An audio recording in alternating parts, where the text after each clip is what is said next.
안녕하세요. 저는 오늘 프로그램의 진행을 맡은 고려대학교 구로병원 신경외과에서 근무하고 있는 변준호 교수입니다. 이번 시간에는 많은 분들이 걱정하시고 또 궁금해하는 가장 흔한 뇌에 발생하는 양성 종양인 뇌수막종에 대해 이야기를 나눠보려고 합니다. 많이 궁금해하시는 부분들에 대해서 전문적인 지식은 물론이고 환자분들과 보호자분들이 실질적으로 도움이 될 수 있도록 정보들을 쉽고 편안하게 전해드릴 수 있도록 준비했습니다. 본격적으로 시작하기에 앞서 오늘 저와 함께 해주실 교수님을 소개해 드리겠습니다. 가천대 길병원의 신경외과 신동원 교수님입니다. 안녕하세요. 가천대 길병원 신경외과 신동원입니다. 온라인 토크 콘서트를 통해서 뇌수막종으로 고통을 받고 계시는 환자분들 혹은 보호자분들, 그다음에 그 주변 분들을 위해서 저희가 이렇게 시간을 할애해서 도움이 될 수 있는 시간을 갖게 되었다는 걸 정말 영광으로 생각을 드리고, 옆에 계신 변준호 교수님과 더불어 좋은 내용으로 설명과 강의 드리도록 하겠습니다. 네. 그럼 지금부터 뇌수막종에 대해 함께 알아보는 시간 시작하겠습니다. 뇌수막종이란 뇌종양 중에 뇌를 싸고 있는 뇌수막의 지주막 세포에서 발생하는 종양입니다. 뇌수막종의 약 80에서 90% 정도는 악성 종양이 아닌 양성 종양입니다. 뇌수막종은 대표적인 치료 방법으로 종양 부분을 절제하는 수술적 치료와 그리고 방사선 수술을 포함한 방사선 치료, 또한 크기가 작거나 환자분들의 증상이 없는 경우에는 경과 관찰, 즉 MRI나 CT 등을 통해서 크기가 커지진 않는지, 주변의 조직과 경계가 없어지지 않는지, 모양이 변하지 않는지 확인하는 경과 관찰하는 방법이 있겠습니다.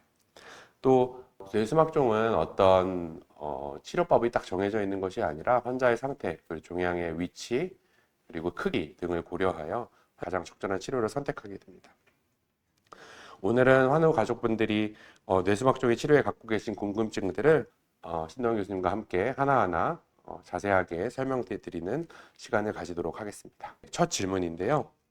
30대의 뇌수막종 진단 1.5cm를 받았습니다. 뇌수막종의 진단 평균 연령대가 어떻게 되는지 궁금합니다. 네.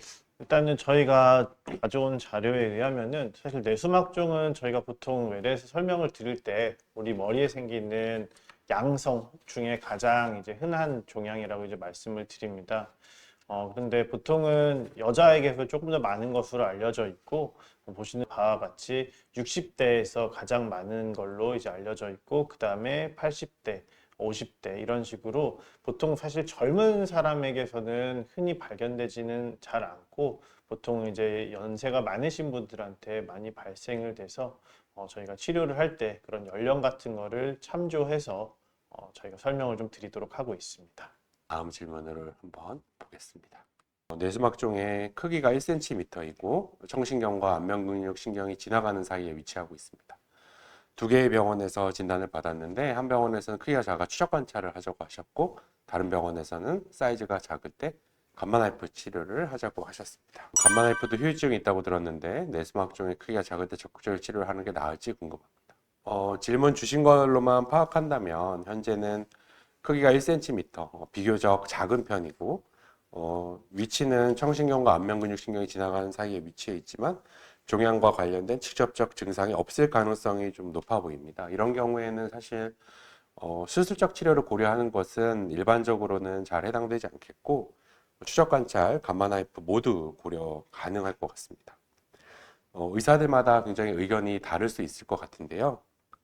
각각 경과 관찰과 감마 나이프의 서로의 장단점이 있을 것 같습니다. 신동원 교수님은 만약에 환자분께서 외래 진료를 방문하셨다고 하면 어떤 이야기를 해주실 수 있을까요? 저 같으면 일단은 나이랑 다른 기저질환 같은 거를 좀 볼 것 같은데요. 일단 1cm 정도이면은 아마 신경이 뭐 붙어 있어도 그렇게 많이 눌리거나 그러지는 않을 것 같아서, 저도 한 처음에 진단받을 때는 한 6개월에서 1년 사이에 MRI 한번 다시 찍어보자고 하고, 거기에서 큰 크기 변화 없으면 다시 또 1년 보자고 하고, 그래서 이제 커지거나 그럴 경우에는 이제 아마 치료를 좀 고려를 할 것 같은데, 크기가 1cm면은 사실 수술을 하기에 상당히 좀 부담스러울 수가 있어서요. 아마도 처음 치료는 저도 감마나이프라든지 방사선 수술을 좀 더 고민을 할 것 같기는 합니다. 네.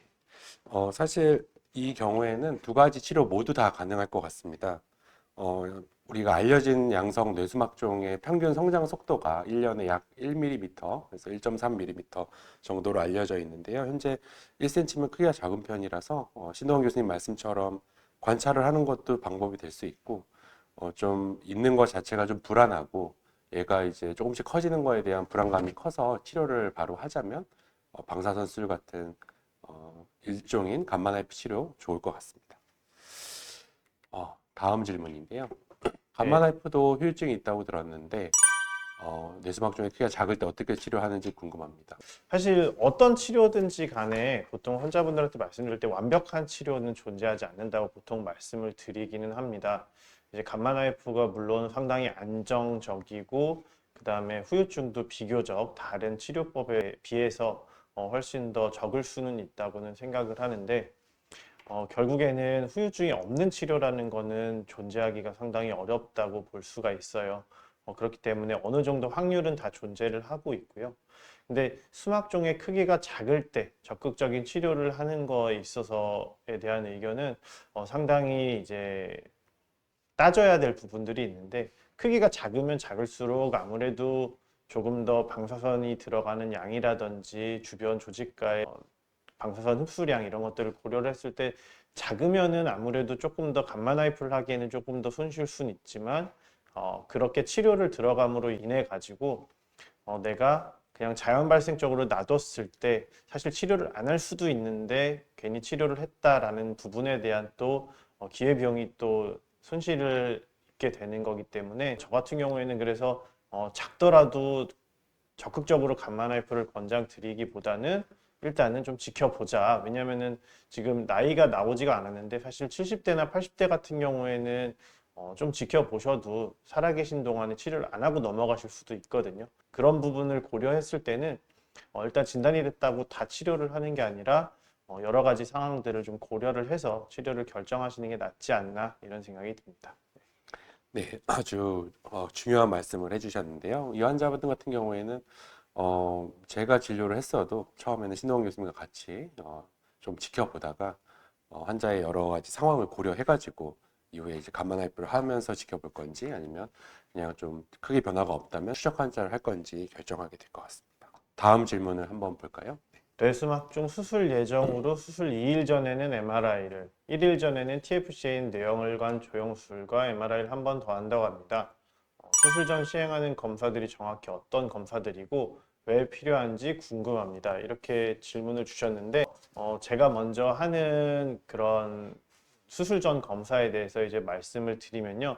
일단은 기본적으로 MRI를 촬영을 당연히 했으니까 이제 진단 자체는 되어 있을 건데 그럼에도 불구하고 저희가 이제 수술용으로 찍는 MRI를 한 번 더 촬영하게 됩니다. 그 이유는 이제 조금 더 자세하게 촬영을 하기도 하고요. 우리가 보통 이제 진단적 목적으로 찍는 MRI는 병원마다 조금씩은 다르지만 한 뭐 2mm로 자른다든지 5mm로 자른다든지 할 수가 있는데 보통 저희가 실제 수술을 쓸 때는 1mm에서 2mm 정도의 이렇게 슬라이스 그러니까 MRI 간격을 가지고 저희가 이제 촬영을 하는 게 있고요.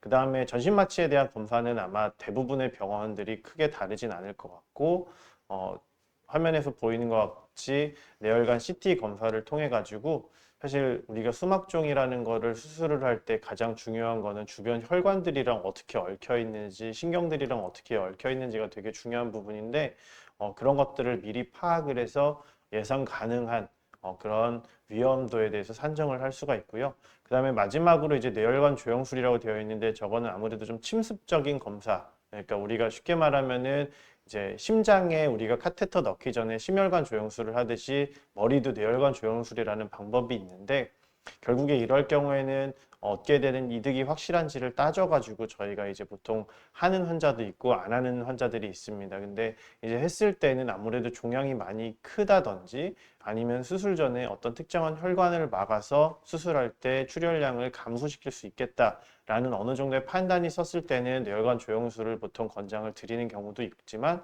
모든 환자에서 다 하는 거는 일반적이지는 않다고 보시면 될 것 같습니다. 그 다음에 이제 다른 과에다가 저희가 이제 의뢰를 해야 되는 경우들이 있는데 위치에 따라서 뭐 시력 검사, 시야 검사, 뭐 청력 검사라든지 아니면 기타 다른 검사들도 흔하지는 않지만 그래도 종종 하게 되는 검사들이 있습니다. 또 혹시 뭐 특별히 다른 검사 같은 거 변준호 교수님께서 하시는 게 있으신가요?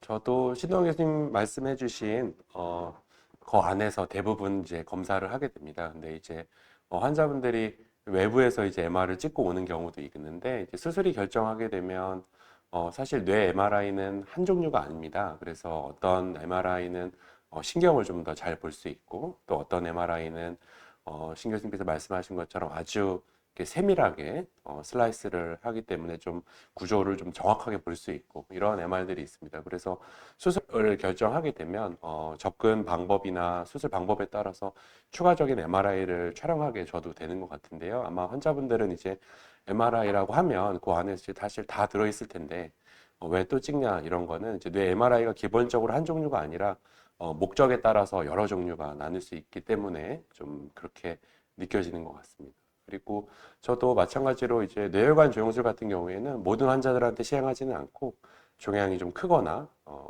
아까 말씀하신 것처럼 혈관 구조를 정확하게 파악해야 된다거나 색전술을 한다거나 이런 경우에만 주로 하는 것 같습니다. 신동 교수님께서는 뇌혈관 조영술 같은 경우에는 어떻게 시행하고 계신가요? 저 같은 경우에는 예를 들어 가지고 수술을 수요일 날 한다. 그러면은 이제 월요일이나 화요일 정도에 의뢰를 해가지고 왜냐하면 이제 하게 되면 또 바로 색전술을 바로 했을 경우에 또 수술 날짜랑 너무 또 떨어지면 안 되기 때문에 그래서 보통 하루나 이틀 전 정도에 시행을 하는 걸로 되어 있습니다. 네. 그래서 신동 교수님 말씀을 이제 말씀하신 내용하고 환자분 질문하고 보면 아마 이제 수술을 이제 진단을 하시고 수술에 필요한 정밀 MRI를 한번 하시고 그 이제 수술 하루 또는 이틀 전에 뇌혈관 조영술을 이제 하고 바로 MRI를 또 하는 것은 이제 수술장 내비게이션용 MRI를 하는 것 같습니다. 뭐 일반적인 뇌수막종 치료에서 흔히 하는 검사인 것 같습니다. 다음 질문인데요.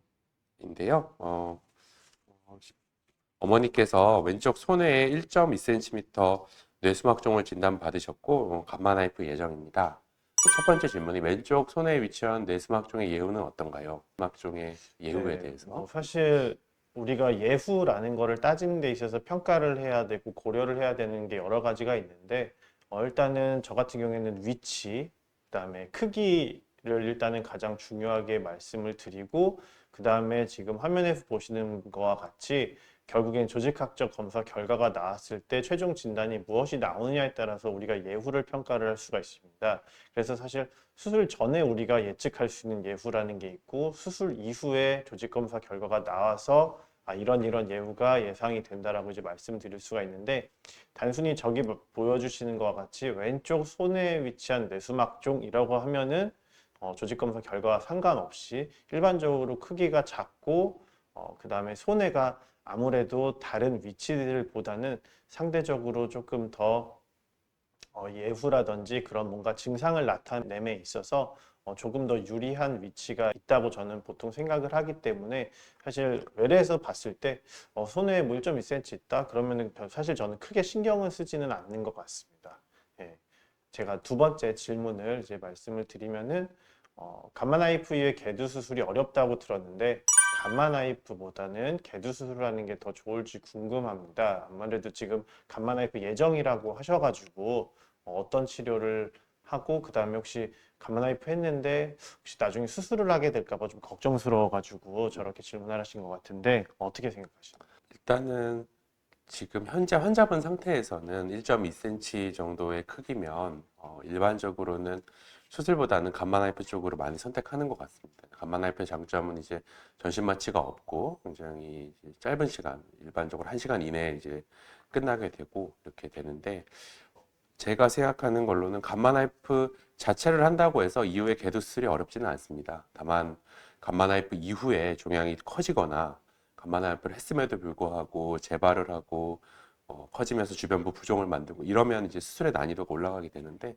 이거는 종양 자체의 특성이지 간만 IF 자체가 수술을 어렵게 하지는 않는 것 같습니다. 그래서 사실 지금 화면에서 보면은 1등급 양성이 아무래도 한 8, 90%로 가장 많고 2등급 비정형 이게 한 5에서 10% 정도 되고 3등급은 보통 저는 한 5% 정도로 이제 설명을 드리는데 보통 감마 나이프를 선택함에 있어서는 아무래도 MRI로 봤을 때 양성일 가능성이 상당히 높다라고 보통 평가가 되면은 저희가 이제 그런 식으로 치료를 보통 설명을 드리는 것 같습니다. 근데 꼭 MRI가 꼭 다 맞는 건 아니기 때문에 양성이라고 생각을 하고 감마 나이프를 했는데 커져서 나중에 보면은 이제 비정형이나 혹시 기타 다른 것들이 나오는 경우들이 있기 때문에 그런 부분을 염두에 두고 치료를 보통 저희가 안내를 해드리는 편입니다.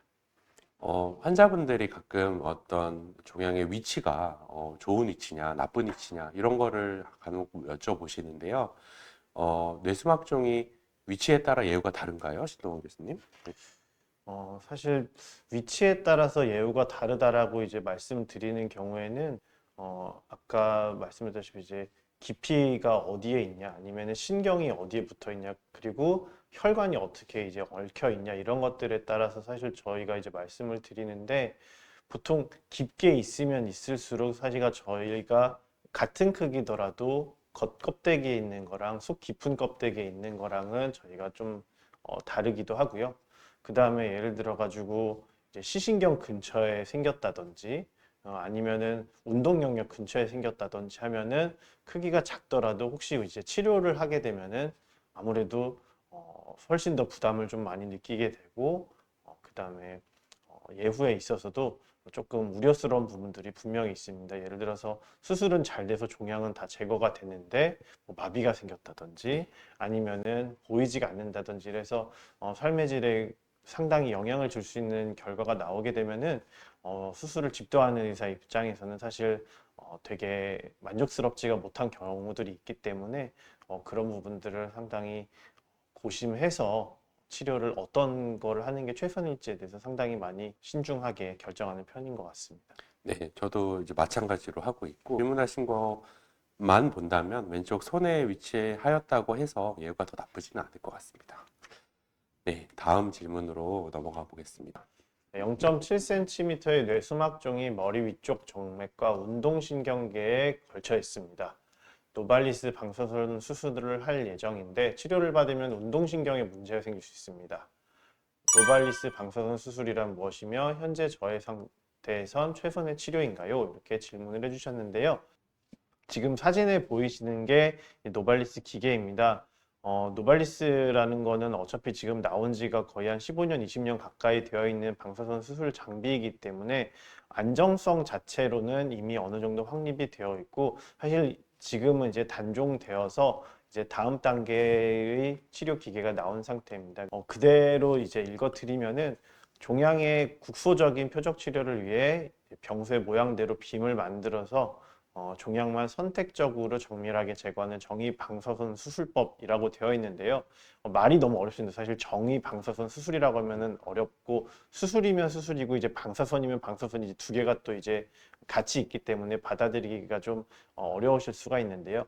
쉽게 말하면은 이제 종양이라는 게 있을 때 우리가 수술을 하는 거는 이렇게 떼어내는 거고 아까 앞서 말씀드렸던 감마 나이프라든지 노발리스라든지 결국 방사선 수술이라는 것을 이렇게 종양이 동그랗게 있을 때 여기에 고에너지의 여러 가지 빔들을 줘가지고 여기에만 집중해서 쉽게 말하면은 에너지를 전달해 가지고 세포들이 죽게 만들어서 치료를 하게 하는 그런 방사선 치료라고 보시면 될 것 같습니다.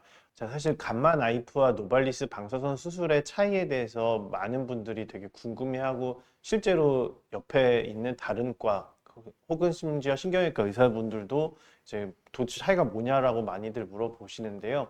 사실 환자분들이 선택할 때 있어서는 그 둘의 차이를 사실 굳이 구분을 하지는 않으시는 게 좋을 것 같습니다. 어차피 똑같은 방식이라고 거의 보시면 될 것 같고 결국에 방사선 수술을 하게 됨에 있어서 어떤 기계를 쓰느냐 그런 차이일 뿐이라고 생각합니다. 쉽게 말하면 우리가 기차를 타고 부산을 갈 때 KTX를 타고 갈 거냐, SRT를 타고 갈 거냐, 그 정도 차이지만 의사들이 봤을 때는 디테일하게 차이가 있는 그냥 그 정도라고 생각을 하시면 될 것 같고, 보통 그래서 대부분의 센터에서는 둘 중에 하나만 들여놓는 경우가 많지, 두 개를 다 가지고 가는 경우는 잘 없다고 보시면 될 것 같습니다.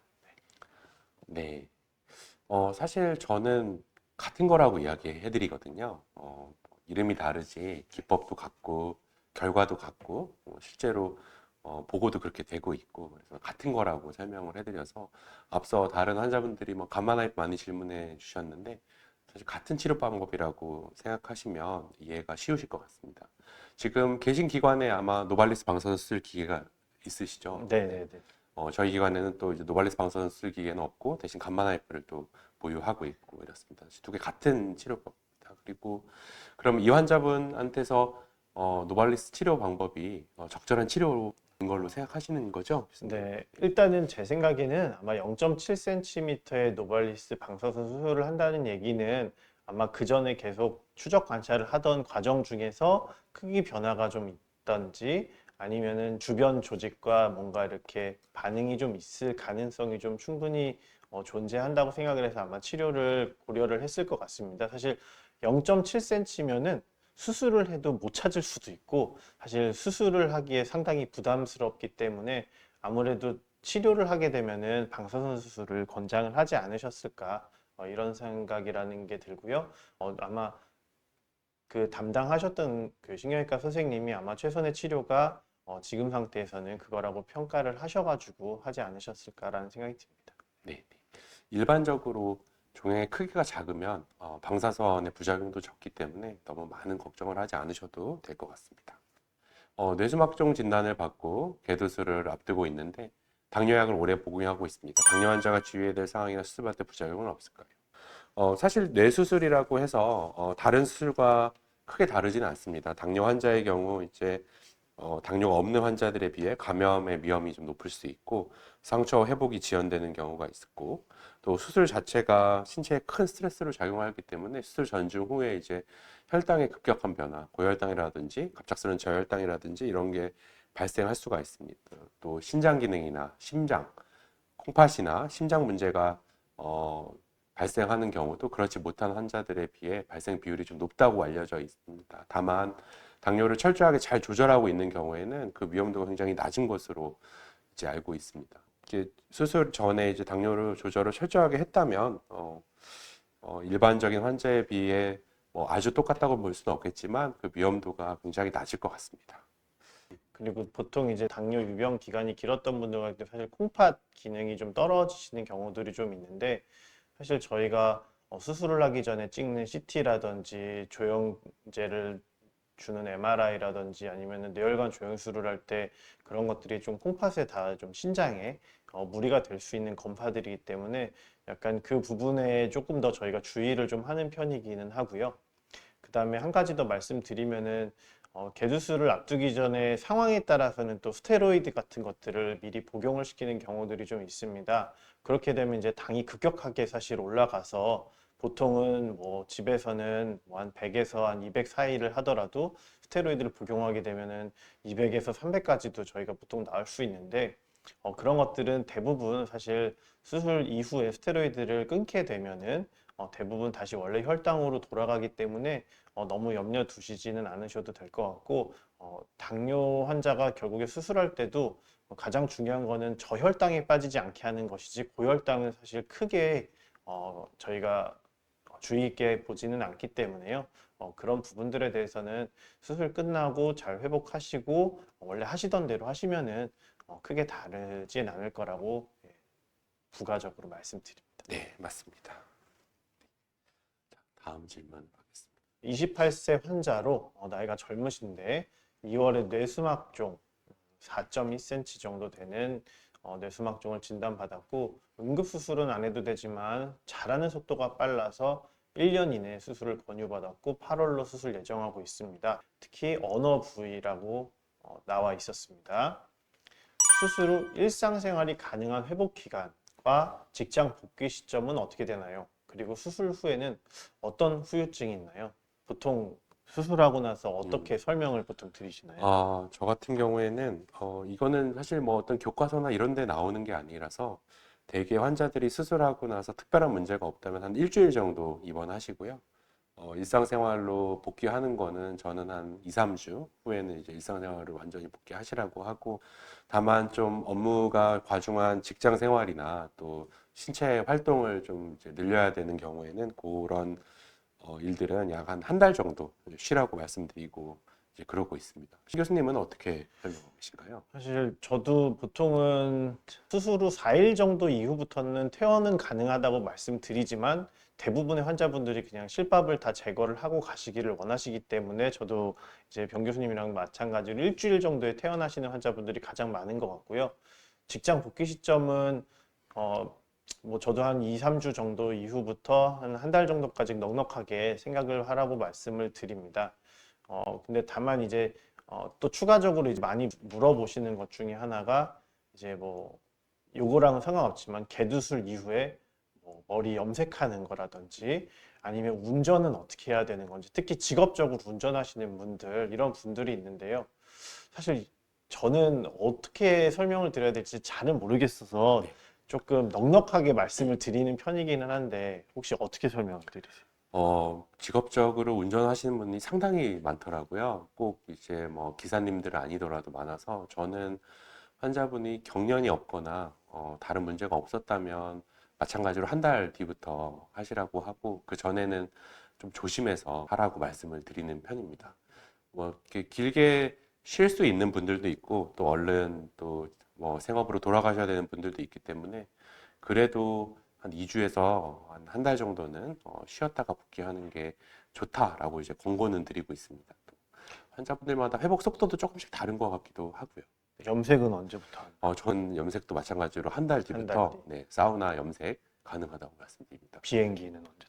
비행기는 뭐 태어나자마자 타도 된다고는 말씀은 네네. 드리는데, 혹시 이제 뭐 멀리 가셔서 이제 갑작스런 수술 후에 발생할 수 있는 뭐 드물지만 발작이라든지 상처 부분이 좀 덧난다든지 이런 게 대처가 어려울 수 있으니 좀 조심하시라 이렇게 얘기는 드리는데요. 신 교수님은 뭐 염색이나 비행기는 어떻게? 저도 염색은 보통 한 달, 네, 그다음에 사우나도 이제 한 달 정도 네, 있다가 보통 하라고 말씀을 드리고 그냥 머리 감는 가벼운 샴푸는 그냥 실밥 뽑은 날로부터는 그냥 상관없다고 보통 이제 말씀을 드리고요. 그다음에 이제 비행기 같은 경우에도 사실 그냥 국내 다니는 거는 저도 네, 크게 상관은 없을 것 같은데 예를 들어 가지고 이제 외국에 나가야 된다 그러면 말씀하셨다시피 한 웬만한 모든 수술 이후에 사건이 터지는 게 대부분 다 한 달 이내에 보통 다 어느 정도 정리가 되거든요. 그래서 한 달 이후에는 특별히 생길 만한 이벤트들이 많지는 않기 때문에 한 그 이후로 보통 말씀을 드립니다. 네, 맞는 것 같고, 신 교수님이 이 환자분이 이제 크기가 4.2cm의 언어 부위라고 했는데 이런 경우에는 어떤 후유증이 있을 수 있을까요? 네, 아무래도 지금 말씀하시는 걸로 생각되면은 뭐 좌측 전두엽이나 뭐 측두엽 쪽에 생기는 그런 종양이 아닐까라고 이제 추측을 하고요. 게다가 사실 4.2cm면은 아주 작은 거는 아니고 제 생각에는 일단은 그 위치에 생기면은 결국에는 언어적인 부분이 수술 끝나고 난 직후 그리고 한 3일 내까지 수술하기 전과 크게 다르지 않는지 그런 것들을 일단은 말씀드리는 게 가장 중요한 것 같고요. 그 밖에 기타 나머지 것들은 사실 크게 걱정될 만한 부분은 추가적으로 존재하지는 않고 이제 측두엽 같은 경우에는 만에 하나 혹시 이제 손상이 되면은 우리가 시야 장애 같은 것들도 좀 고민을 해봐야 되는 부분들이 있지만 아무래도 지금 상황을 보건대 언어적인 부분들에 대해서 조금 더 포커스를 한 거 보니까 그 부분만 조금 더 유의하면 되지 않을까 이런 생각이 듭니다. 네, 외래에서 보면 환자분들이 이런 후유증에 대해서 굉장히 염려하는데요. 실제로 발생률이 높지는 않잖아요, 교수님. 뇌종양 수술의 합병증 발생 비율을 어느 정도로 설명해 주고 계시나요? 물론 이제 위치, 크기 뭐 이런 것들에 따라서 다 다르게는 말씀을 드리는데요. 그냥 아까 지금 이 환자분 같은 것들로 따지면은 저도 보통은 한 3% 정도로 이제 보통은 일반 개두술에 비해서 비슷하게 이제 말씀을 드리는데 그냥 출혈 1%, 감염 1%, 기타 나머지 1% 보통 그렇게 아주 단순하게 보통 설명을 드리고요.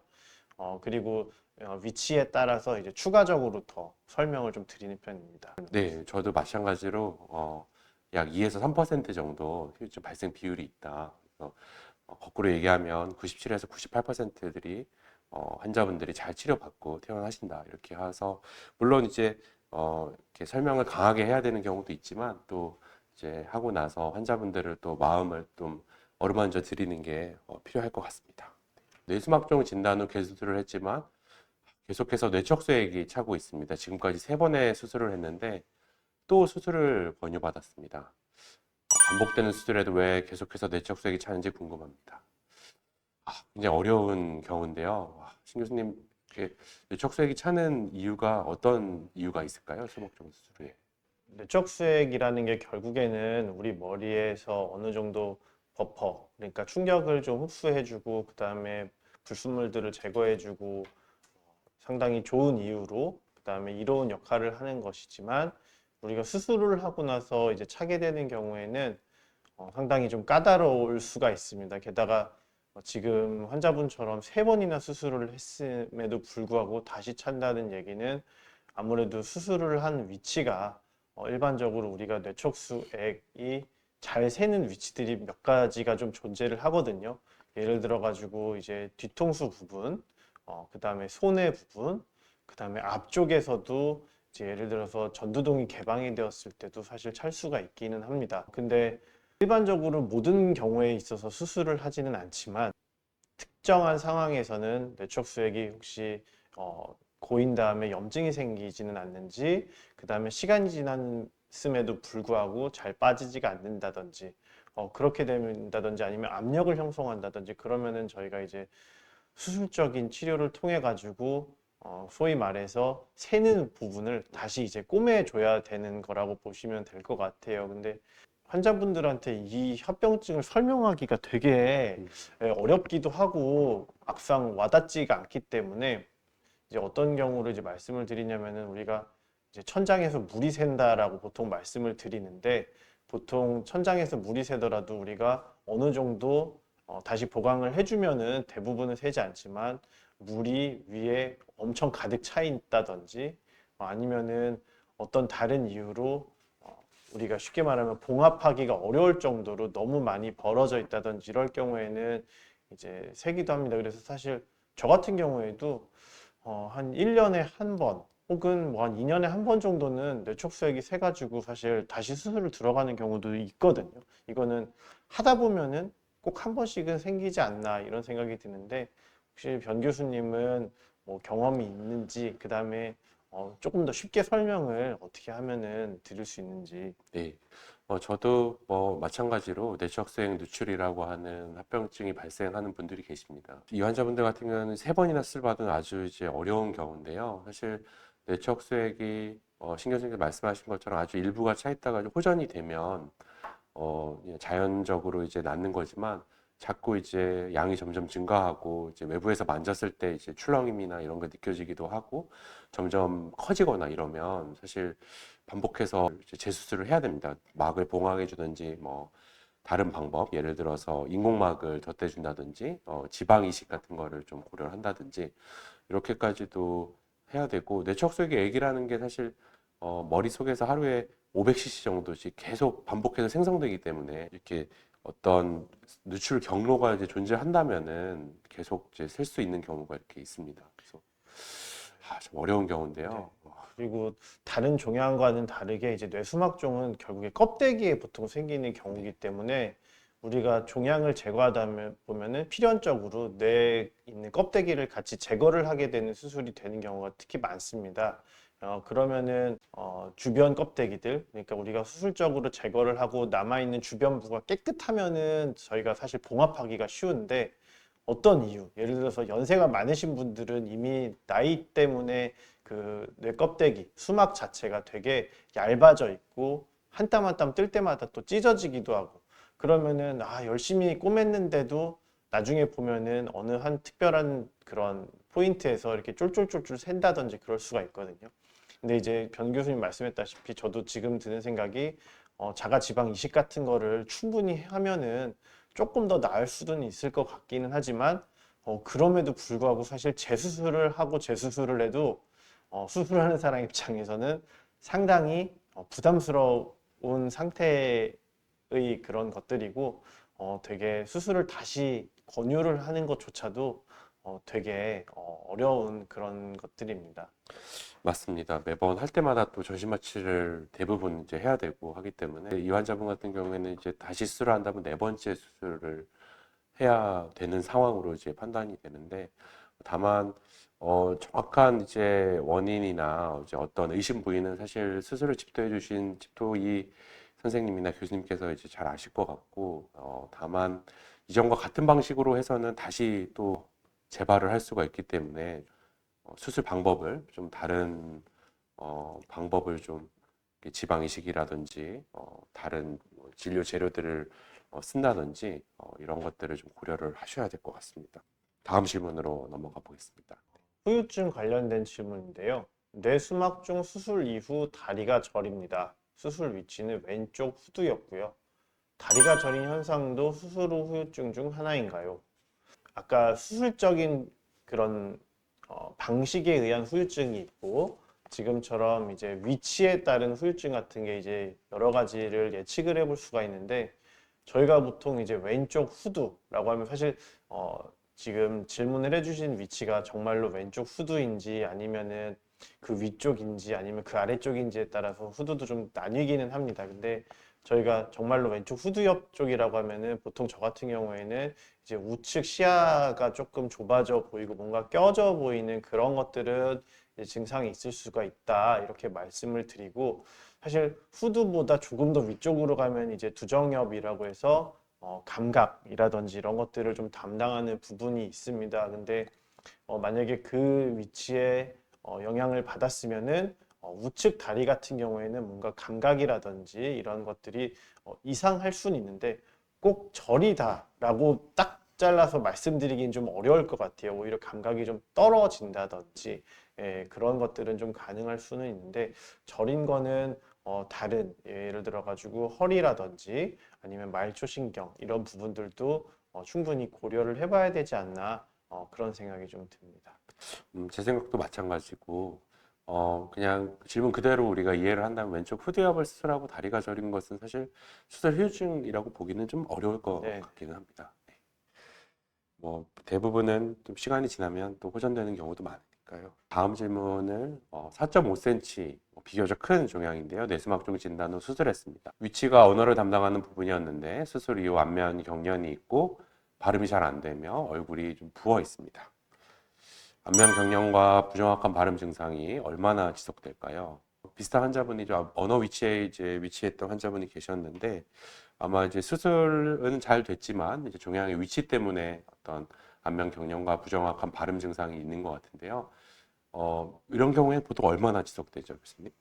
음, 보통 저 같은 경우에는 한 짧게는 한 3개월에서 6개월 정도 보통 설명을 드리기는 하고 한 최대한 1년 정도까지는 좀 지켜보자 이렇게 보통 말씀을 드립니다. 근데 정말로 이제 보통 언어 영역에 있을 때 보통 이제 부정확한 발음 증상, 안면 경련 이런 것과 더불어서 이제 운동성 실어증이라 그래서 이제 단어가 바로바로 나오지 않는 그런 증상들이 좀 있을 수도 있는데요.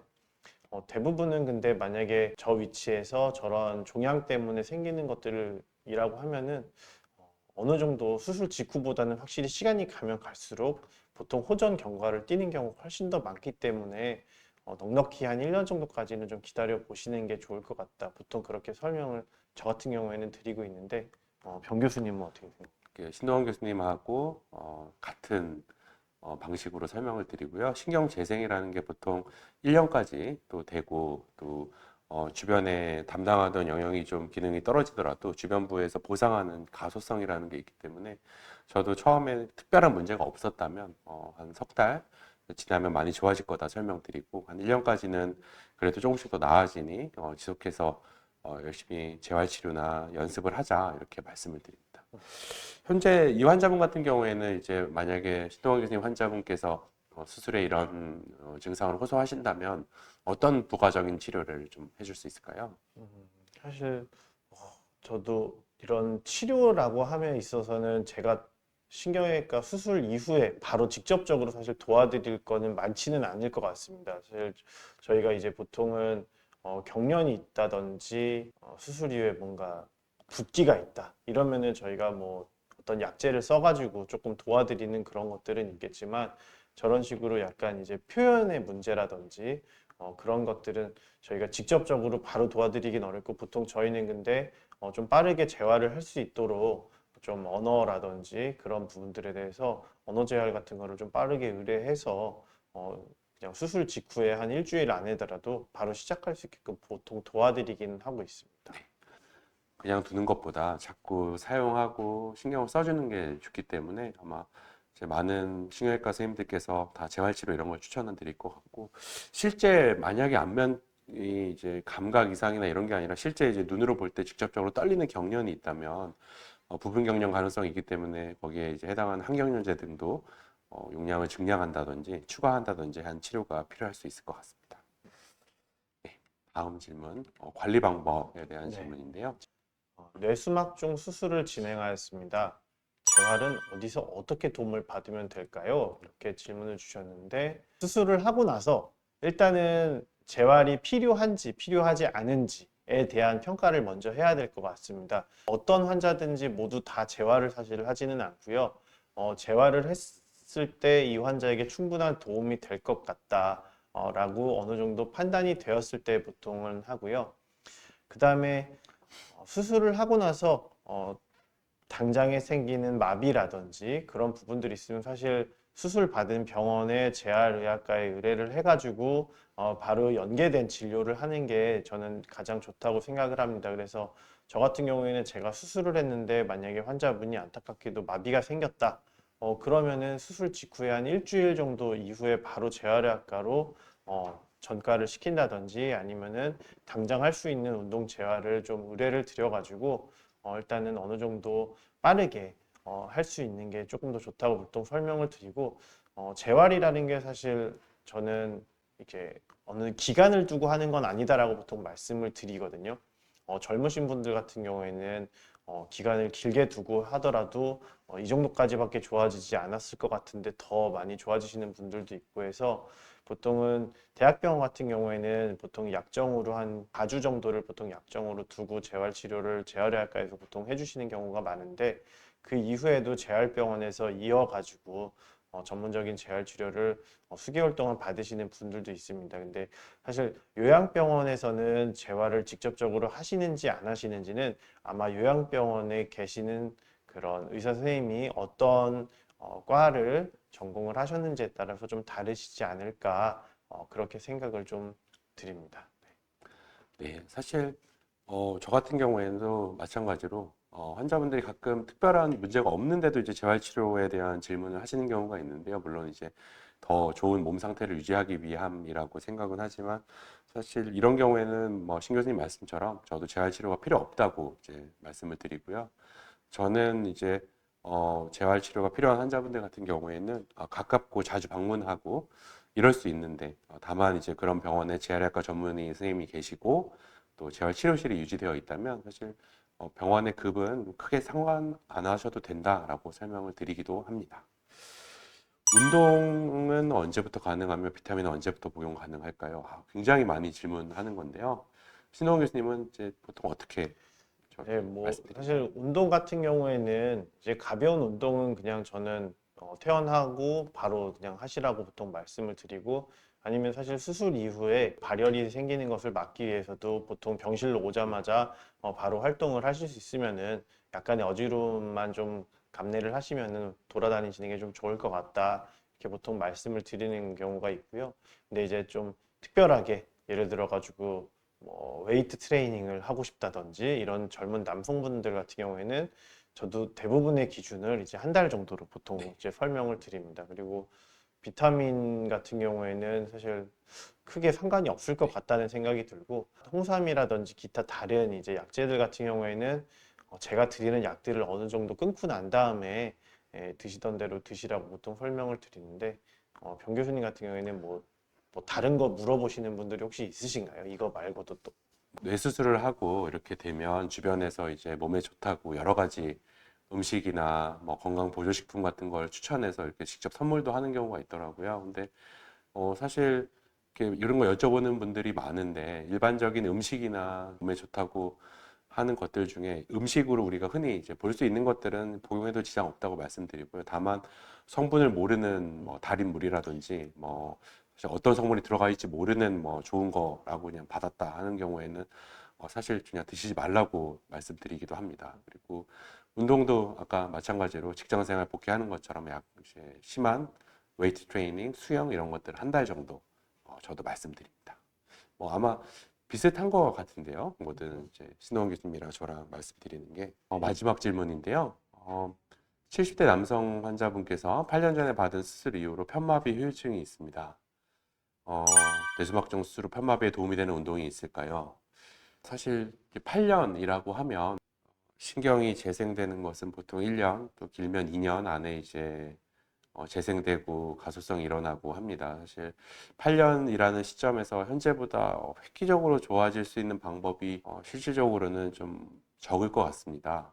다만 이 환자분께서 이제 나이도 많으시고 편마비 후유증이 있는데 운동이나 다른 재활이나 이런 거를 지금 중지한다면 사실 더 나빠질 수 있습니다. 왜냐하면 현재 상태를 유지하고 마비가 없는 반대쪽을 잘 사용하게 하는 것도 굉장히 이제 노력이 필요하기 때문에 그렇고 저는 편마비에 도움이 되는 특별한 운동보다는 걸을 수 있으면 산책 하루에 30분 이상씩이라도 꼭 이제 하라고 말씀드리고 가까운 재활치료실이 있는 의료기관이 있다면 방문해가지고 정기적으로 운동 치료 그리고 운동 교육 이런 거를 받아서 이제 하는 것을 추천드립니다. 어떤 특정 뭐 운동을 뭐 축구라든지 농구라든지 이런 식의 운동이라든지 아니면 뭐 수영이라든지 뭐 조깅이라든지 이런 운동의 차이가 있지는 않을 것 같고요.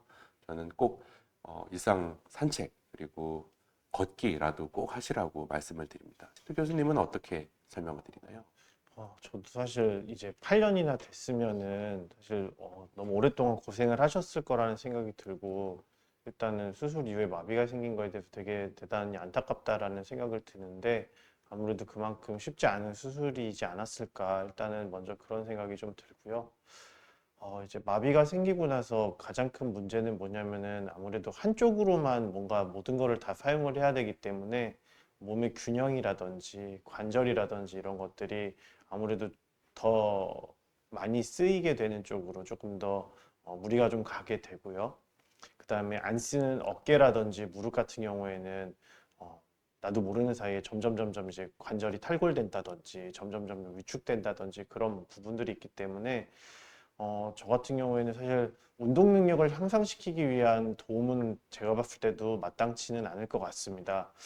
근데 다만 이제 관절 같은 경우에는 나중에 이게 굳어버리면은 또 다른 통증을 또 유발할 수가 있기 때문에 수동적으로라도 관절을 계속 좀 사용할 수 있게끔 해서 더 뭔가 기형적인 아니면은 몸의 위축이라든지 아니면은 뭔가 기움 이런 게 더 심화되지 않도록 최대한 대칭을 만들 수 있도록 유지하는 것이 현재로서는 최선이시지 않을까 그런 생각이 일단 듭니다. 네.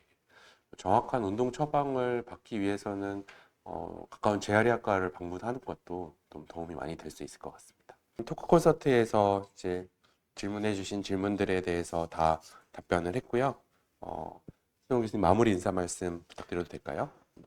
네. 일단은 사실 되게 가벼운 마음으로 시작을 했는데 막상 이렇게 카메라 앞에서 그다음에 실제로 환자분들이 뭔가 질문을 하는 것 같다라는 생각을 되게 많이 들었습니다. 그러면서 대답을 함에 있어서도 되게 신중하게 대답을 좀 하게 됐던 것 같고 그다음에 실제 가장 근접해서 설명을 드리고 그다음에 마치 저희가 이제 외래에서 직접 환자분들한테 설명하듯이 최대한 설명을 하려고 노력을 했던 것 같습니다. 사실 수막종이라는 게 요즘은 워낙 검진이 많다 보니까 네. 정말로 뭐 0.1cm, 뭐 0.5cm, 뭐 0.7cm 다양하게들 많이 오세요. 이것도 이제 머리에 생기는 물혹만큼이나 워낙 흔하기 때문에 오셔가지고 이제 어떻게 치료해야 되는지, 뭐 그냥 냅둬도 되는지, 어디 다른 큰 병원 가야 되는 거 아닌지 워낙 많이 물어보시는데 사실 일단은 진단을 혹시라도 받게 되면은 가장 인접해 있는 대학병원에 가셔서